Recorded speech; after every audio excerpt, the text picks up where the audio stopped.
What is good, everybody? It's your boy Andrew Mott here with another episode from the League FFB. Today, we're going to be talking about 3 potential sells for your Dynasty Fantasy Football rosters after the NFL draft. Yesterday, we talked buys. Today, we're talking sells. So let's get right into it with my first guy.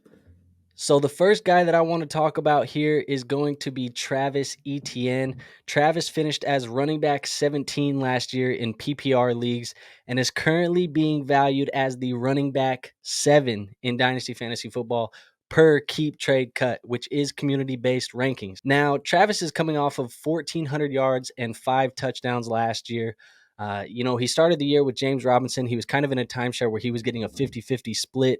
And then obviously James Robinson was traded and Travis Etienne got up to that 70 or 80% snap percentage there in Jacksonville. But the Jacksonville Jaguars did draft Tank Bigsby in the 3rd round of this year's draft.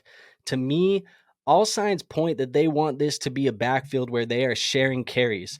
Now, I'm not saying that Tank Bigsby is going to be the 1A or he's going to be the running back that gets the majority of the carries, but they are looking like they want to take some of those carries away from Travis Etienne. He is going into year 3 of his career. He's still not being utilized as a pass catcher in that role for whatever reason. And Doug Peterson does have history of using multiple backs in a backfield. Like I said, with him being valued as running back 7, I would not mind taking Travis Etienne and putting something with him to get up into that Jonathan Taylor or that Breece Hall tier. Or if you were looking to trade back out and gain a little bit of value on top, I am definitely not afraid to go get a guy like Josh Jacobs or Najee Harris and give up my Travis Etienne because I know that Najee and I know that Josh Jacobs are going to get the bulk of the work there in their backfield, and there is no competition there. So if I had Travis Etienne, I would be looking to do one of those two things. I think he's just a little bit overinflated for what I think he's going to produce on the field this year for the Jacksonville Jaguars. Now, my second sell is going to be Christian Watson for the Green Bay Packers. Christian Watson, he finished as wide receiver 41 last year in PPR leagues.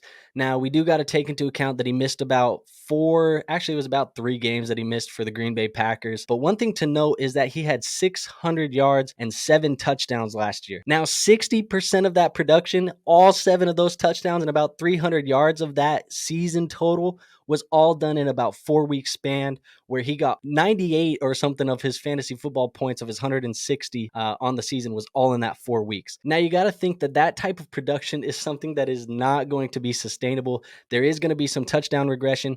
There is going to be some possible just offense regression in general, especially having the quarterback downgrade from a guy like Aaron Rodgers to an unknown commodity in Jordan Love. You also have to take into account that Green Bay added 2 pass catchers in the 2nd round of the NFL draft this year in Jaden Reed and Luke Musgrave. And they also added a guy in Tucker Kraft to add to the offense as well. So there is a little bit more competition for targets, which for Christian Watson is kind of a problem because the most targets he saw in an entire game last year was about 7, which isn't very elite numbers. I typically like guys that are going to get 10 targets, 11 targets, 12 targets even sometimes in a game. Especially in those PPR leagues, because then you have more consistency in the asset and it's not as boom bust as a guy like Christian Watson. Now, the reason why I think that Christian Watson is a sell is because, like I said, he finished as wide receiver 41, but he's currently being valued as wide receiver 18 in Dynasty Fantasy Football rankings. That is going to be higher than guys like Deebo Samuel, Michael Pittman Jr., Brandon Ayuk, and Terry McLaurin. And that's also going to put him just a tier below and almost as valuable as guys like Devontae Adams, Tyreek Hill, Stephon Diggs, and Cooper Kupp. So to me, he just feels like kind of the misfit in this tier. I would not necessarily be wanting to hold Christian Watson at this price tag. I think there's a couple moves that you could make, but to me, that means he's a sell. I do not see him finishing this high this year in Dynasty Fantasy Football. Now, my third and final sell, somebody that is kind of tied to the Christian Watson, is going to be Jordan Love, quarterback for the Green Bay Packers. And Jordan Love, he's kind of this guy that we don't know much about. He has 1 start in the last 3 years in the NFL. In that start, he had 19 completions out of 34 attempts. He went for like 190 yards, 1 touchdown, and 1 interception. Now, I personally believe that the Green Bay Packers offense is going to experience some growing pains, similar to some of the things that I mentioned for Christian Watson. They kind of tie right into Jordan Love. It's a lot of new players. It's a new quarterback. They're going to be going post Aaron Rodgers.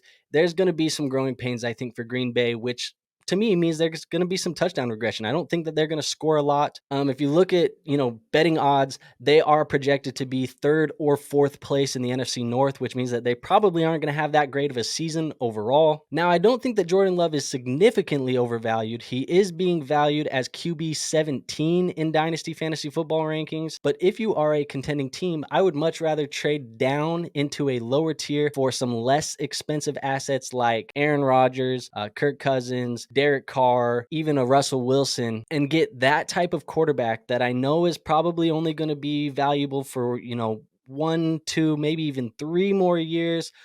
There is some upside with Jordan Love being young, but if I'm a contender, I want to go get one of those guys that I know is going to be able to produce back end quarterback 1 numbers, high end quarterback 2 numbers. And I just don't think that that's really guaranteed for Jordan Love. So I would be looking to sell and go get some of those if I'm a contending team. So that is going to be it for my sells in Dynasty right now, post NFL draft. Please, if you enjoy the content, go ahead and check out this video where we talked about buys just yesterday. So go watch that one. Help us grow in the YouTube algorithm. Make sure you're liking, sharing, subscribing, commenting, doing all of the things that help a small channel like ours grow, because we want to reach a wider audience. We want to help people in the Dynasty Fantasy Football community win Dynasty Fantasy Football championships, because that's what we're playing for and that's what we want to help everybody do. So go ahead and do those things for us. Last but not least, if you want to join the Discord, we have a free Discord where we do trade reviews, a whole bunch of other stuff. We'll do Dynasty roster audits.